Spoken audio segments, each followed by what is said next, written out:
Hello everyone, hello my kids, how are you today? I hope you are healthy and keep spirit. Okay students, please open your book IPS. Please open your book IPS. Now our topic is about masalah sosial di negara ASEAN. Jadi students di negara ASEAN tidak hanya memiliki karakteristik kelebihan satu sama lain, tetapi juga memiliki masalah sosial. Nah, ada masalah-masalah sosial yang dihadapi oleh negara-negara ASEAN. Yang pertama adalah kemiskinan. Nah, kemiskinan itu adalah keadaan seseorang yang tidak dapat memenuhi kebutuhan hidupnya. Nah, kemiskinan ini dapat menyebabkan masalah sosial lain seperti apa sayang? Seperti tindak kejahatan.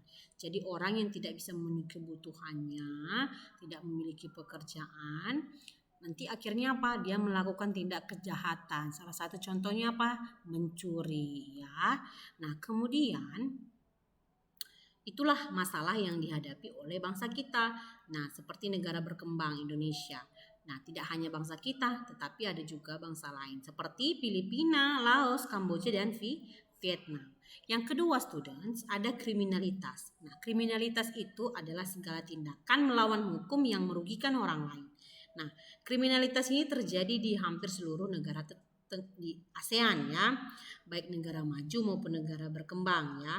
Tapi berbeda dia tingkat kriminalitasnya itu berbeda, tidak semua sama antara negara maju dengan negara berkembang. Kemudian yang ketiga, masalah yang sering dihadapi oleh negara-negara ASEAN adalah kerusakan lingkungan hidup. Nah, masalah kerusakan lingkungan hidup yang dihadapi oleh negara ASEAN misalnya pencemaran lingkungan, nah udara, air, dan tanah. Kemudian apa sayang? Kebakaran ya, itu kerusakan hutan serta kerusakan lahan itu termasuk menjadi masalah ya, mengganggu udara menjadi polusi ya, itu menjadi masalah, sebuah masalah bagi negara-negara Asia Tenggara.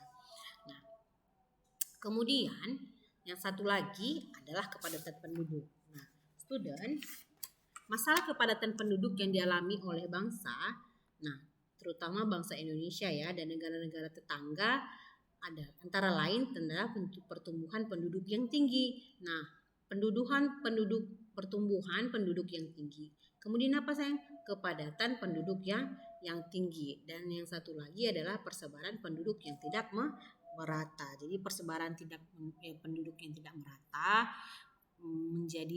menjadikan suatu daerah itu menjadi padat penduduk sementara daerah lain itu kosong, menjadi masalah kependudukan yang dialami oleh bangsa Indonesia. Nah, next, apa sikap waspada terhadap masalah-masalah sosial di negara ASEAN? Yang pertama apa sayang? Menciptakan lebih banyak lapangan kerja baru di masyarakat. Kemudian melaksanakan pemerataan pembangunan hingga ke daerah pelosok. Kemudian menyediakan fasilitas pendidikan yang memadai serta merata. Kemudian menyediakan sarana kesehatan dengan peralatan yang memadai. Kemudian menciptakan keamanan dan ketertiban di lingkungan masyarakat. Nah, kemudian selanjutnya meningkatkan kepedulian masyarakat terhadap nasib sesama yang membutuhkan bantuan. Kemudian melakukan ruang terbuka hijau yang bersih dan aman. Dan yang terakhir adalah melaksanakan program keluarga berencana atau KB. Jadi ada banyak sikap-sikap waspada terhadap masalah-masalah sosial yang ada di negara-negara ASEAN. Okay students, keep spirit. Until here our topic, keep spirit and be the best. See you next time. Bye.